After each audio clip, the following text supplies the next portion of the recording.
오늘 말씀을 보면 참 중요한 몇 가지 단어가 나옵니다. 여기 호적이라고 하는 말, 호적은 호적하러 올라가니 이렇게 3번 나오는데, 호적이라고 하는 것은 매우 세상적 말 아니겠습니까? 그때의 로마의 정권 하에 인구 조사를 하기 위해서 호적을 올리러 이런 명령이 내려진 겁니다. 그런데 거기에 2가지 목적이 있어요. 한 가지는 인구 조사를 하기 위해서 물론 하는 거겠습니다만은, 또 동시에 시민으로서, 로마의 시민으로서의 의무를 행사하여야 한다고 하는 명령 때문에 텍스를, 쉽게 말하자면은 텍스를 다 거두려고 그렇게 했다는 거예요. 그러면서 동시에 하나님의 사람이라고 하는 그런 아이덴티티보다는 이 세상에 내가 누구 됐다고 하는 아이덴티티가 부여되는 그런 의미를 가지고 있는 것이 여기에 나와 있는 인구조사를 통한 호적이라고 하는 행사였습니다. 그런데 여기에 또 굉장히 반어적인 표현이 나오는데, 거기에 호적하러 올라가니 마리아가 이미 잉태되었더라 그랬습니다.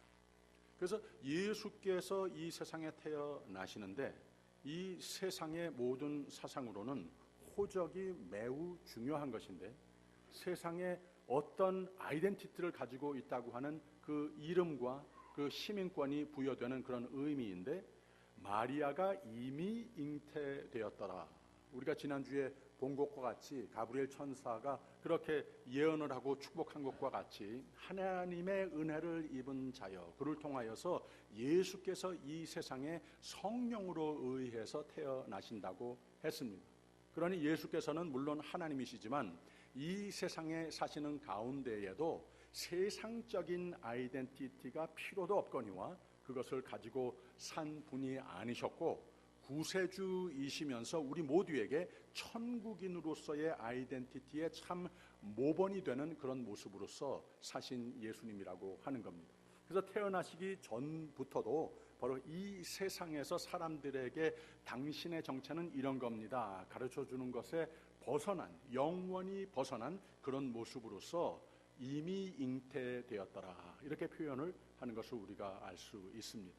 그래서 참 중요한 것은 하나님이 찾아가시는 곳, 하나님께서 이 세상에 오시는 방법, 바로 하나님께서는 세상의 모든 아이덴티티, 세상이 높여주고 낮춰주고 의미 있는 이름을 부여하는 이런 것과 아무 상관없는 하나님께서 높여주시는 이름으로 구세주로 오셨다고 하는 것을 우리가 깨달을 필요가 있습니다. 그리고 예수님께서는 마태복음에서 보면은 조금 더 자세하게 설명이 되어 있는 것을 알 수 있습니다만은, 예루살렘으로 오신 분이 아니시고 베들레헴으로 오신 예수님이었어요. 세상의 호적이 상관없고 성령으로 잉태된 분이라고 밝혀주고 있고, 왕궁으로, 왕 중의 왕이신데 가장 중심적이고 높은 최고의 자리에 뉘울 곳이 있어서 그것을 통하여 이 세상에 오신 분이 아니시고 구유에 뉘었으니 그랬습니다. 7절에 마다들을 낳아 강보로 싸서 구유에 뉘었으니 이는 사관에 있을 곳이 없음이러라 그랬습니다. 역시 이 세상에 우리가 추구하고 갖출 그런 아이덴티티와 굉장히 상반되는 모습 아니겠습니까? 이 세상의 아이덴티티도 없지만 사관에 있을 곳이 없음이러라, 있을 곳이 누울 자리가 없는 예수님의 아이덴티티라고 하는 거예요. 구유에 뉘었으니, 굉장히 의미가 깊은, 예수님께서 어떤 모습으로 오셨고 어떤 곳을 가시고 누구를 위해서 오셨다고 하는 것을 분명히 가르쳐주는 말씀의 내용이 됩니다. 마태복음 2장의 내용을 보게 되면 이것을 조금 더 자세히 설명하는 대목이 나오는데, 예수님께서 태어나실 베들레헴에 대해서 좀 더 자세히 기록하고 있습니다.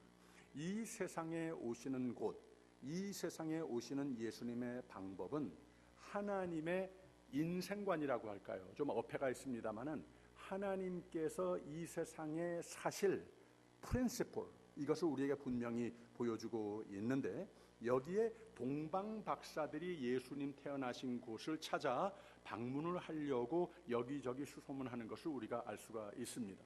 나중에 예수님을 찾아 예수님 봄으로써 믿음으로써 여태까지 내가 살아왔던 인생관, 내게 주어졌던 정체감, 내가 살던 곳, 내가 다니는 길, 이것이 완전히 바뀌어지는 것을 상징해서 바로 그 동방 박사들이 예수님을 만나고 경배한 후에 예수님께서 퍼펙트 example이 됐던 어떤 곳으로 어떤 방법으로 오셨고 어떻게 사셨고 어떤 길을 다니셨던 것, 이것을 보게 되고 거기에 예수님이 계시구나, 거기에 생명이 있는 것이구나, 이것을 깨닫고 그 동방 박사들이 집으로 가는데 다른 길로 돌아가더라, 이런 표현이 상징적으로 나오고 있습니다. 그래서 예수님이 이 세상에 오시는 방법도 분명히 밝혀지는 것이고, 예수님을 만나고 아는 사람들, 성탄 계절에 예수 그리스도를 내 마음에, 내 삶에 새롭게 영접하는 사람은 어떻게 살아야 하는 것인가, 어떤 인생관, 생명의 인생관이 될 수 있는 것인가, 이것을 우리에게 일러주고 있습니다. 근데 참 중요한 것이 이 동방 박사들이 예루살렘에 찾아와서 지금까지 가장 높으신 분을 찾으려면, 하나님을 찾으려면 가장 중심적이고 높은 곳이 되는 예루살렘을 찾아왔는데 거기에 없다고 하는 이야기를 듣게 됩니다. 이 얘기를 듣고서는 여기에 있었던 헤롯이 바로 그 주위에 있는 대제사장과 서기관들에게 물어봅니다. 이들이 찾고 있는 예수님이 어디에서 태어나느냐? 얘기를 들어보니 내가 왕인데 또 왕 중에 왕으로 태어날 구세주라고 하는 분, 나의 적수라고 하는 이런 염려가 마음속에 채우는 것을 알 수가 있습니다. 그래서 거기에서 아주 부드럽게 바로 이분이 어디에서 태어나느냐 물어보기는 합니다. 또 덧붙여서 나도 가서 경배하려고 그러는데 그 마음은 다른 것을 우리가 알 수 있죠. 그 얘기는 조금 이따가 다루고, 일단 그 제사장, 대제사장과 서기관들이 여기가 아니고 베들레헴이라고 하는 고장에서 태어납니다. 우선 거기에서 세상의 expectation에서는 많이 벗어나는 것을 알 수가 있죠. 예수께서 오시는데, 하나님이 이 세상에 태어나시는데, 구세주가 오시는데 가장 높은 곳이 아니라 가장 변두리 낮은 곳 베들레헴으로 오신다고 이야기를 듣고 거기를 찾아가서 예수님을 만나게 됩니다. 왜 그다지 이 예수님을 동방 박사들은 찾아 나섰습니까? 왜 그다지 예수님을 믿는 사람이 경배하러 찾습니까? 세상이 만들어주는, 세상이 인정해주는 아이덴티티, 동방 박사라고 했으면은 이 사람들도 굉장히 지위가 높은 사람들이었습니다. 그런데 많은 사람들이 그거 위대하다, 나도 그렇게 됐으면 좋겠다, 당신이 좀 앞장서라, 당신이 중요합니다, 이런 말을 듣는 거 기분 좋지만, 믿음을 가진 사람은, 하나님을 아는 사람은, 하나님께서 주시는 생명의 삶을 원하고 누릴 사람들은 이 세상이 높다고 하는 것을 따라다니는 사람들이 아니라는 거예요. 왜 그런가 하면은 그런 것이 오래가지 않기 때문에, 의미가 없기 때문에, 버블과 같이 푹푹 꺼지기도 하고 그렇기 때문에. 그러나 변함없는 하나님께서 높여주시는 그런 삶이 되려면 예수님 만나야 되겠다고 하는 거죠. 나에게 생명을 주시고 나를 하나님의 아들로 의롭다 여김으로 축복하신 천국인이라고 하는 정체감이 가장 중요하다고 하는 거죠. 인생의 참 의미적 정서가 바로 거기에서 주어지기 때문입니다. 이 동방 박사들도 이룬 것 많고 가진 것 많고 아는 것 많아도 예수가 내 구세주이시고 나는 하나님의 사람이라고 하는 이런 셀프 아이덴티티가 분명히 있었다고 하는 거예요. 그래서 예수를 만나고 예수가 가신 곳에 거기 가서 보고 깨닫고 예수님께서 가시는 곳, 예수님께서 다니시는 길을 선택하여 다른 길로 가서 그 삶이 생명의 삶이 되는 이런 참 아름다운 결과의 이야기를 기록하고 있습니다. 그런데 여기 대제사장과 서기관들 이야기도 나오는데 동방 박사들 못지않게 코리아는 다르지만 난 사람들이라 말할 수 있습니다. 다른 사람들이 보면서 이 존경의 대상이 되는 사람입니다. 그냥 저절로 높여주는 사람들이라고 하는 거예요. 위치가 높은 사람이고 아는 것도 많은데, 특히 왕도 모르고 있는, 이 동방 박사들도 모르고 있는 베들레헴에서 탄생하실 구세주에 대한 말씀 예언까지도 다 잘 알고 있는 사람들입니다. 그런데 나중에 가서 보면은 어디를 찾아봐도 이 대제사장과 서기관들이 동방 박사들과 같이 예수를 찾아 나섰다고 하는 기록이 없습니다. 가서 경배했다고 하는 얘기도 없습니다. 그러니 예수께서 내 구세주가 되지도 못하고 예수를 닮을 줄도 모르고, 그리고 다른 길, 생명의 길을 선택할 줄도 모르는, 그냥 사라져버리는 존재들이 되고 말았다고 하는 거예요. 그리고 여기에 또 나오는 헤롯은 어떤 사람이었는가? 헤롯은 지난주에 우리가 그런 말씀 나눴죠. 있어야 할 사람이 있고 있어도 그만, 없어도 그만, 없는 게 나은 사람, 이런 얘기를 했는데, 동방 박사들은 있어야 할 사람들이라고 말할 수 있겠고, 대제사장과 서기관은 있으나 마나 한 사람들이라고 할 수 있겠고, 헤롯은 없는 게 나은 사람이라 말할 수 있겠습니다. 이렇게 구세주를 죽이려 나선 사람, 이 헤롯이 그 마음속에 품은 것을 우리가 알고 있죠. 요세푸스라고 유대의 역사가에 의하면 이런 말을 했습니다. 그 사람은 자기의 친척들도 자기의 컴페티션이 된다고 생각을 하면은 서슴지 않고 죽여버렸습니다.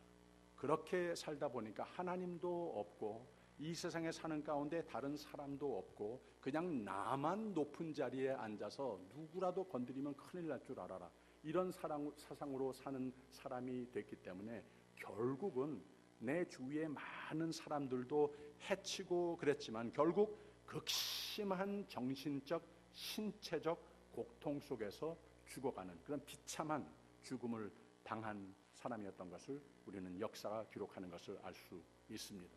참으로 하나님 앞에도, 가족 앞에도, 나라 앞에도, 자기 자신 위해서도 백해무익한 그런 존재가 되고 말았다고 하는 겁니다. 가장 높은 곳에만 앉아있는 인생관, 가장 높은 길만 찾는, 그런 데만 다니는 인생관, 그런데 행복의 인생관과는 아주 거리가 먼 그런 사람이었었다고 하는 거예요.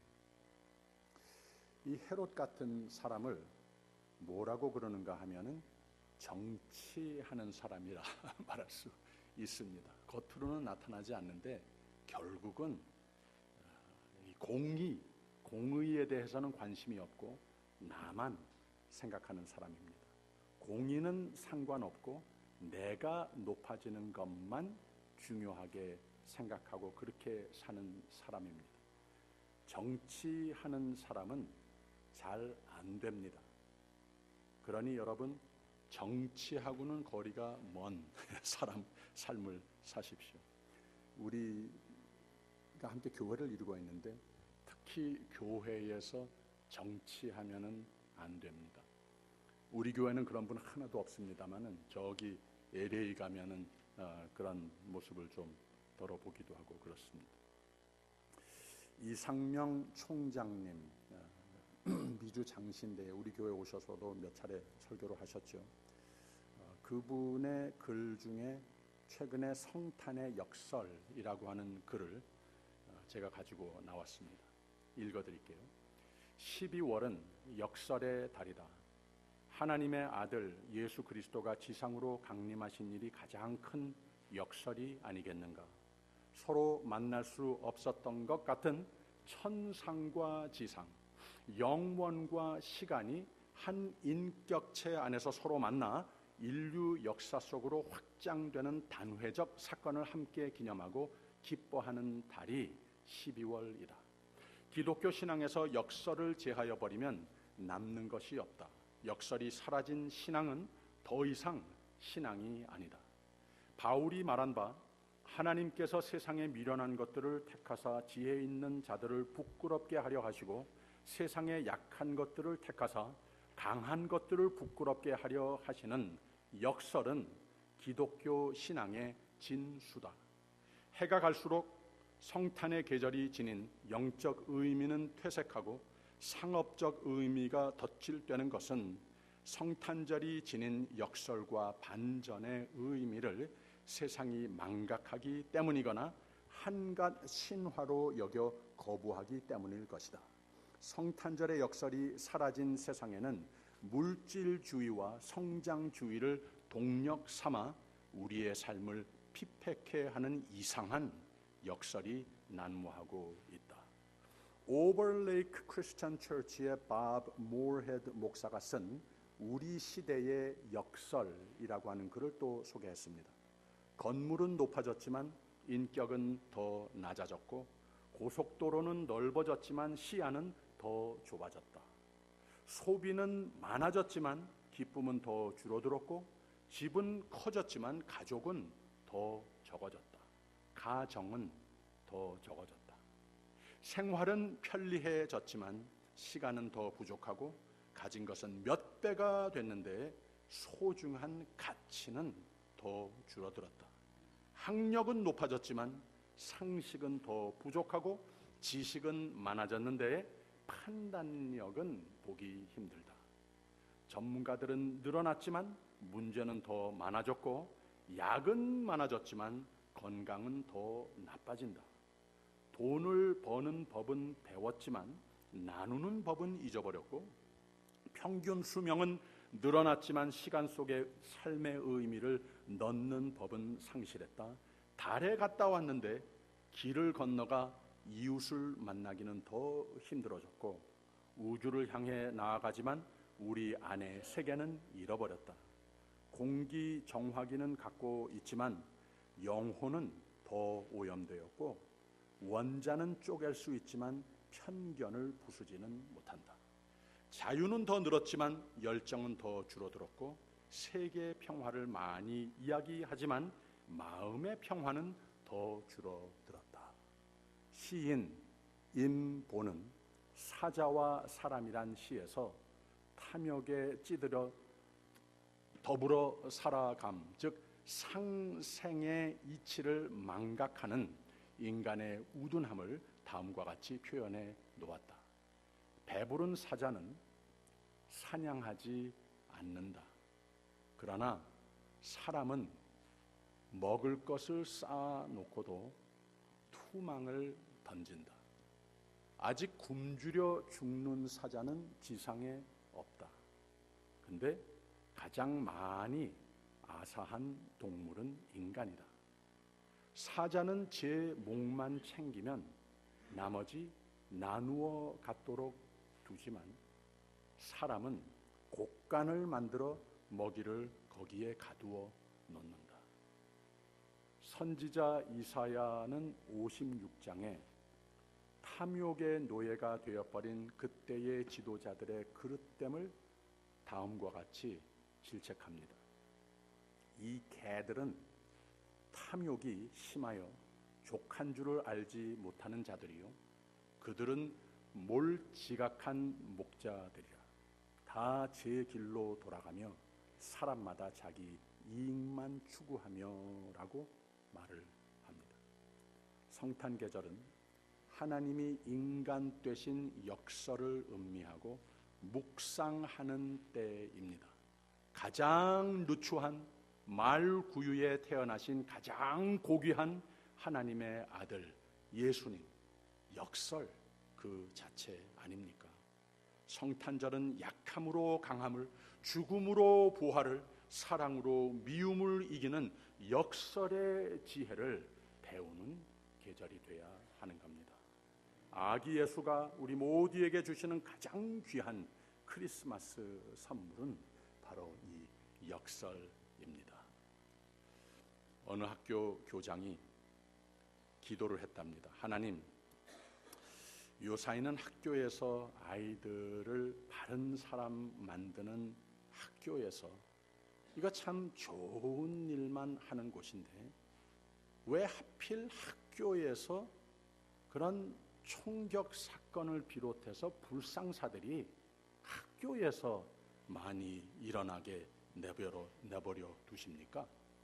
하나님이 하나님이시면 왜 이런 일이 학교에서 일어나게 하십니까? 왜 이런 것을 막지 않으십니까? 기도를 합니다. 하나님이 대답을 하십니다. 글쎄 말이다.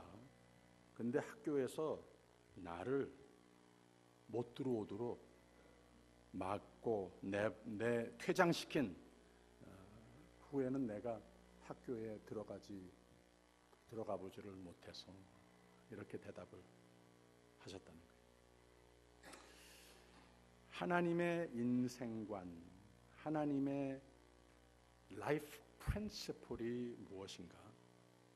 하나님이 찾는 곳, 가시는 곳, 사시는 곳, 내 집 삼으시는 곳, 크게 축복하시는 곳은 작은 곳입니다. 낮은 곳입니다. 그래서 예수님이 찾으시는 곳, 이 낮은 곳은 하나님께서 높은 곳으로 영예를 거기에 입히시더라고 하는 겁니다. 낮은 곳이 곧 높은 곳이라고 하는 말입니다. 이 동방 박사들은 자기들이 온 길, 세상적으로는 높은 길, 그러나 돌아간 길은 다른 길이었습니다. 낮은 길이고 지금까지 살아왔던 그 길과는 매우 다른데, 어떤 때는 어둡기도 하고 거칠기도 하고 어떤 때는 외롭기도 한데, 그러나 그 낮은 길을 다른 길로 돌아가니라 그 인생관을 선택했더니 거기에 예수님이 같이 동행하시는 길이더라는 거예요. 예수님이 가시는 곳에 나도 가는 길이 되더라고 하는 겁니다. 하나님을 만나보는 길이 되지 못했던 삶이 하나님과 늘 할렐루야 동행하는 삶이 되더라고 하는 겁니다.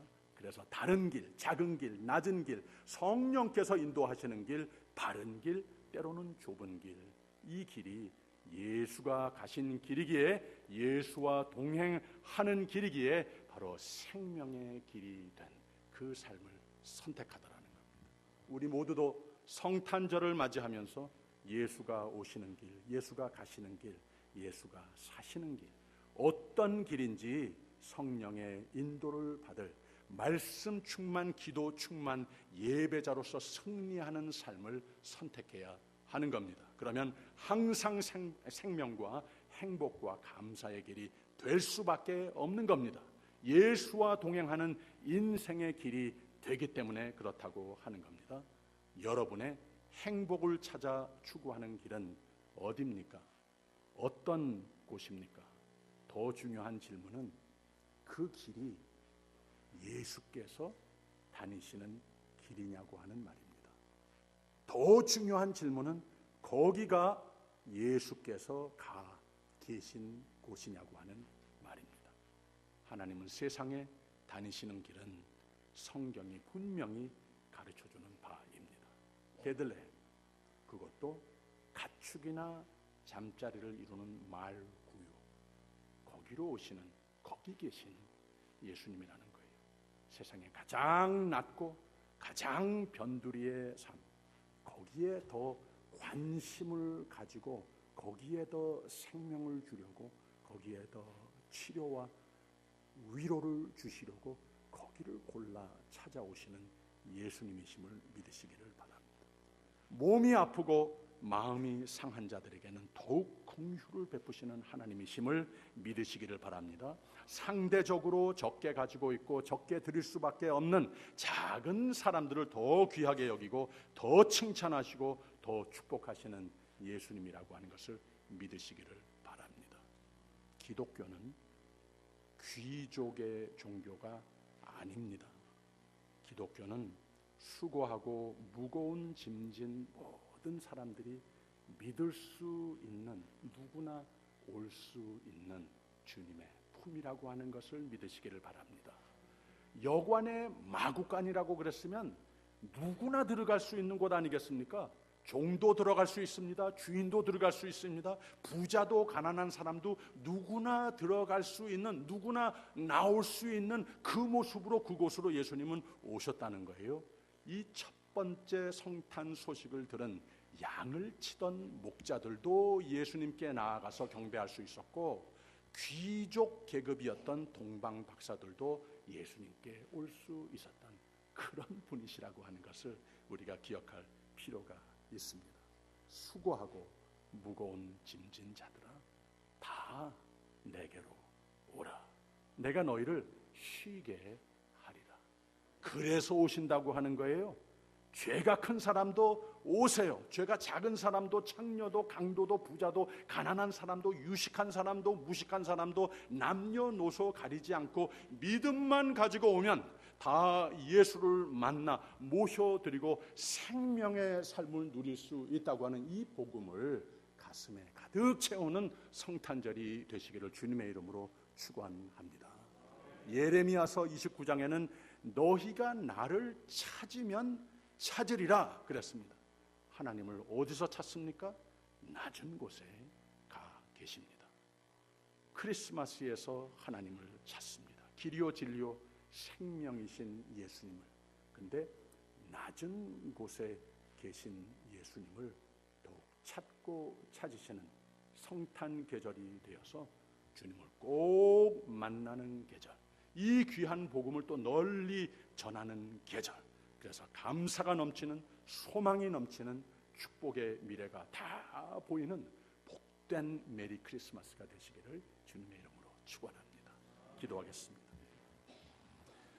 사랑의 하나님 아버지, 우리가 가장 높은 것을 쫓아다녀도 많은 사람이 인정해 주는 것 같아도 종종 갈 바를 모르듯 길을 잃는 우리의 불쌍한 모습인데, 주님께서 우리를 찾아오신다니 감사합니다. 길이요 진리요 생명이 되시니 감사합니다. 주님을 더욱 찾는, 주님을 꼭 찾는 우리 모두가 되게 하여 주시옵소서. 예수님 이름으로 기도하옵나이다. 아멘.